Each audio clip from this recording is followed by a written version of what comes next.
اللهم إياك نعبد وإياك نستعين والعاقبة للمتقين والجنة للمؤمنين والصلاة والسلام على آل الطيبين الطاهرين المعصومين ولعنة الله على أعدائهم ملعونين من هذا إلى يوم الدين. أما بعد فقد قال الله تبارك وتعالى في كتابه المجيد وفرقانه الحميد. بسم الله الرحمن الرحيم.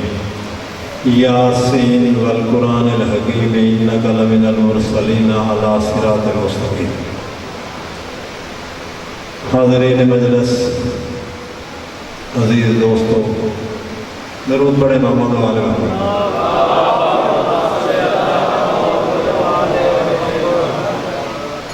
دو چار باتیں آپ کے ساتھ ٹو دا پوائنٹ ہوں گی، ذرا سمجھنے کی کوشش بھی کرنا اور امید ہے کہ آپ پسند بھی کریں گے. تو اللہ تعالیٰ قرآن پاک میں فرماتا ہے کہ یاسین والقرآن الحکیم انک لمن المرسلین علی صراط مستقیم. اے میرے قرآن کے حکیم سید و سردار یاسین میرے حبیب، تمام رسولوں میں سے تیری ذات ہی ہے جو صراط مستقیم پر ہے. تو 1400 سال ہو گئے، کافی عرصہ دراز گزر گیا. افسوس سے میں یہ بات کہوں گا کہ مسلمان قرآن کو نہیں سمجھ سکا. وجہ اس کی یہ بنی کہ جو قرآن اصل تھا اس سے نفرت ہو گئی اور جو نقل تھا اس کو چبھنے لگ گیا. رولا یہ بن گیا، جھگڑا یہ بن گیا. اس لیے قرآن آج تک مسلمان کی سمجھ میں نہیں آیا کہ اصل قرآن کیا ہے اور نقل قرآن کیا ہے. اگر قرآن کی سمجھ آ جاتی تو نہ زارا دربار میں جاتی اور نہ عالیہ بی بی یزید کے دربار، لین کے دربار میں پیش ہوتی. یہ دونوں واقعات جو ہوئے ہیں اس دنیا میں صرف قرآن کو نہ سمجھنے کی وجہ سے. جناب زہرا کا دربار میں جانا صرف اکیلی زہرا ہی نہیں گئی. عام طور پر یہی کہا جاتا ہے کہ جناب زہرا دربار میں گئی، بلکہ آپ کے ساتھ 3 محمد بھی گئے. جناب علی، میرے مولا حسن اور میرے مولا حسین. آپ کو اگر سمجھ نہ آئے تو ان کے متعلق حضور نے حدیث ارشاد فرمائی ہے کہ اولنا محمد، اول علی ہے تو بھی میں محمد ہوں. آخرنا محمد، آخری مہدی ہے تو بھی میں محمد ہوں. اوسطنا محمد، درمیان والا جعفر صادق ہے تو بھی میں محمد ہوں. کلنا محمد، یہ محمد ہی محمد ہے. تو قرآن کے بعد قرآن آتا رہا لیکن دنیا سمجھ نہ سکی.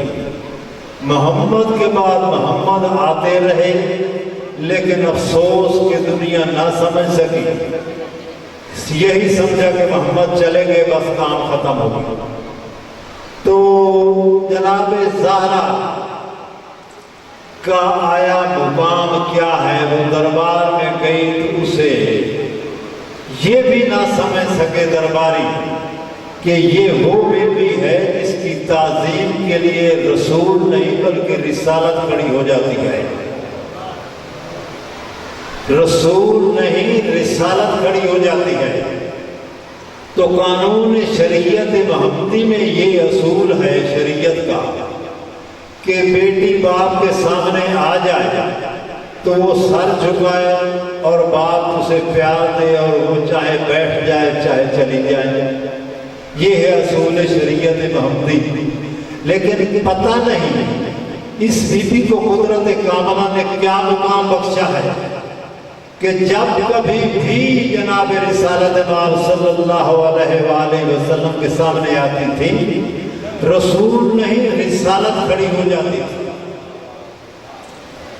وجہ کیا ہے؟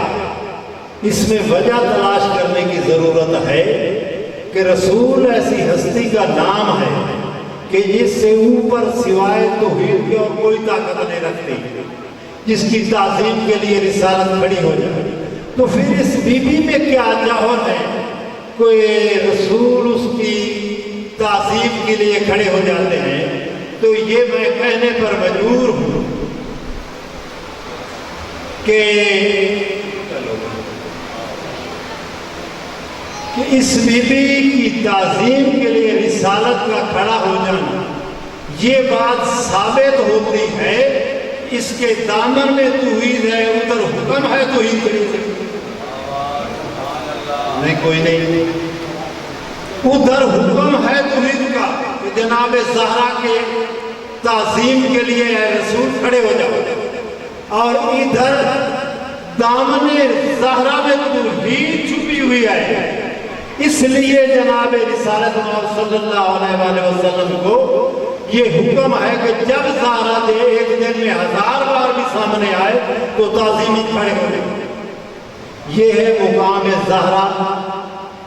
اور باقی بات رہی کہ صراط مستقیم کیا ہے، تو آج تک صراط مستقیم ملا کو نہیں ملی۔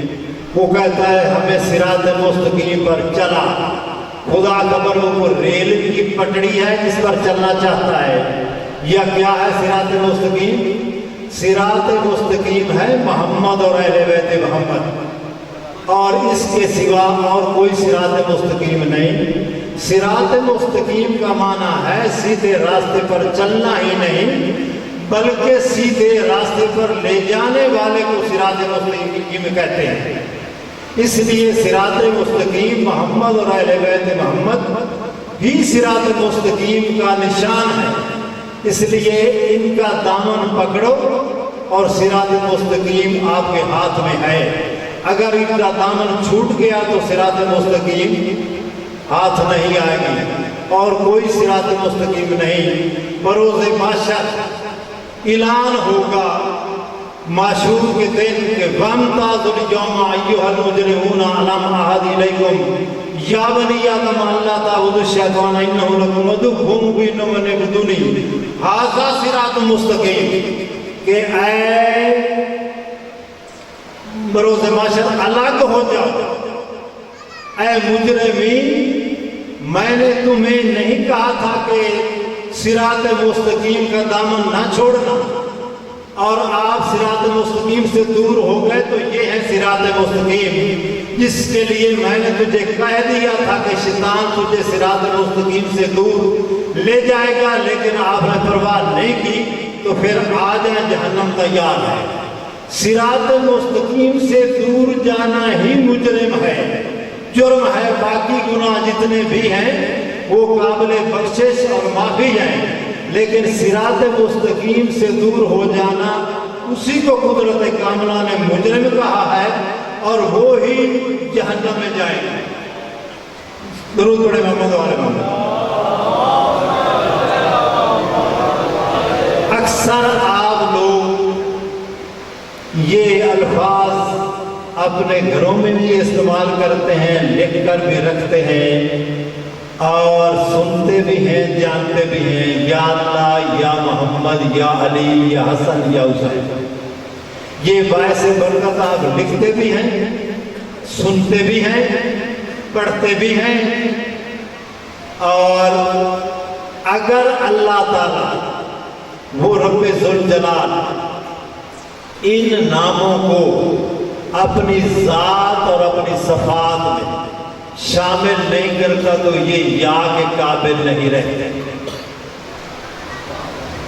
جب تک یہ نام اللہ تعالیٰ اپنی ذات اور صفات میں شامل نہیں کرتا، یہ معمولی نام نہیں ہے۔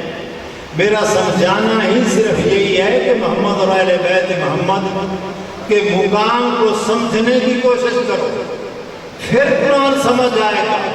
قرآن کو سمجھنے کی کوشش کروگے تو محمد اور اہل بیت محمد سمجھ میں آئیں گے، اور محمد اور اہل بیت محمد کو سمجھنے کی کوشش کروگے تو توحید سمجھ میں آئے گی۔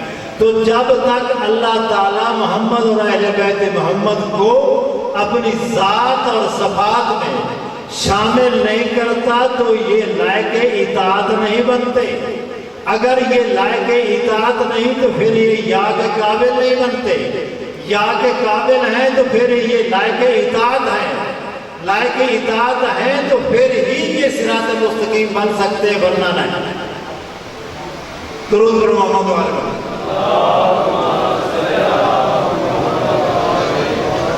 اس لیے یہ نام معمولی نہیں ہے، جب ان کے ساتھ یا لگ جاتا ہے تو تمام صفحات توحیدی ان میں شامل ہو جاتی ہیں۔ اگر ان میں شامل نہ ہو تو پھر یہ یا کے قابل نہیں رہتے، یا کے قابل نہیں رہتے تو لائق اطاعت نہیں ہوتے، اگر لائق اطاعت نہیں تو پھر یہ صراط مستقیم نہیں۔ اس لیے بس یہی میں سمجھانا تھا کہ صراط مستقیم ہے محمد اور اہل بیت محمد، اس کو ان کا دامن ہاتھ سے نہیں چھوڑنا، نہ آج نہ کل۔ اور جو لائق اطاعت ہے، اللہ لائق اطاعت ہے، اس کا کلمہ ہے لا الہ الا اللہ۔ لا الہ الا اللہ کا معنی کیا ہے؟ لا الہ الا اللہ کلمہ اس لیے پڑھایا گیا ہے کہ جس کے نام کا کلمہ ہے کم از کم اس کے مقام کی سمجھ آ جائے، اس لیے لا الہ الا اللہ پڑھایا گیا ہے کہ توحید کی سمجھ آ جائے۔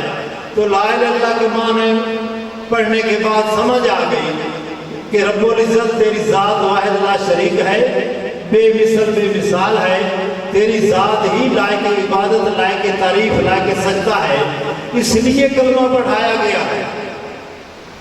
اور جو لائق عبادت ہے، لائق اطاعت ہے، اس کا کلمہ ہے۔ دوسرا اللہ تعالیٰ فرماتا ہے کہ آتی اللہ، میں اللہ کی اطاعت کرو، اور پھر اللہ نے حکم دیا ہے کہ آتی رسولہ، میرے رسول کی اطاعت کرو۔ اللہ حکم دے رہا ہے، رسول نہیں فرما رہے کہ میری اطاعت کرو، اللہ حکم دے رہا ہے کہ میرے رسول کی اطاعت کرو۔ تو جب رسول کی اطاعت کا حکم ہو گیا تو پھر کلمہ میں پڑھایا گیا ہے کہ محمد رسول اللہ۔ تو یہ ثابت ہو گیا کہ جس کی اطاعت ہے اس کا کلمہ ہے، تو پھر پڑھایا گیا لا الہ الا اللہ محمد رسول اللہ۔ تو محمد رسول اللہ کا معنی ہے کہ محمد اللہ کے رسول اور آخر الزمان نبی ہیں۔ رب العزت میں دل سے تسلیم کرتا ہوں اور زبان سے اقرار کرتا ہوں کہ محمد تیرے آخر الزمان نبی اور تیرے پیارے رسول ہیں۔ تیسرا نمبر ہے اولے الامر کا۔ اولے الامر کی اطاعت اللہ نے اس لیے کروائی ہے، اولے الامر کا معنی ہے کہ جو اس کی زبان سے بات نکل جاتی ہے اس کی تکمیل کے لیے توحید موجود ہے اور فوراً اس کی تعمیل ہو جاتی ہے۔ اس لیے اگر تیسرا نمبر ہے اولے الامر کی اطاعت کا، آتی اللہ و آتی رسول و اولے الامر منکم، اگرچہ اولے الامر کا کلمہ نہیں تو پھر وہ لائق اطاعت نہیں۔ اگرچہ اللہ حکم دے رہا ہے کہ اولے الامر کی اطاعت کرو تو پھر اس کا اولے الامر کا کلمہ بھی ہے، اور اس کا مقام یہ ہے کہ علی ولی اللہ وصی رسول اللہ خلیفتہ بلا فصل۔ اگر یہ چیز ثابت نہیں ہوتی تو نہ پڑھو۔ اگر علی اللہ کا ولی نہیں ہے، قرآن سے ثابت نہیں ہوتا تو نہ پڑھو۔ اگر قرآن سے ثابت ہوتا ہے تو پڑھتے نہیں ہو تو پھر اطاعت نہیں ہوگی۔ اگر علی کی اطاعت نہیں کرو گے تو پھر رسالت اطاعت قبول نہیں کرے گی۔ اگر رسالت اطاعت قبول نہیں کرتی تو پھر توحید بھی اطاعت قبول نہیں کرتی۔ تو انما ولیکم اللہ ورسولہ والذین آمنوا الذین یقیمون الصلاۃ ویؤتون الزکاۃ وهم راکعون، سوائے اس کے کہ میں اللہ ولی ہوں، میرے رسول ولی ہے، اور تیسرا وہ ولی ہے جو حالت رکوع میں زکوٰۃ بھی دیتا ہے اور نماز بھی ادا کرتا ہے۔ تو ثابت ہو گیا کہ علی اللہ کا ولی ہے۔ اور دوسرا نمبر ہے کہ علی ولی اللہ وصی رسول اللہ۔ تو رسول فرماتے ہیں کنت نبی جب آدم بین الماء والطین، میں اس وقت بھی نبی تھا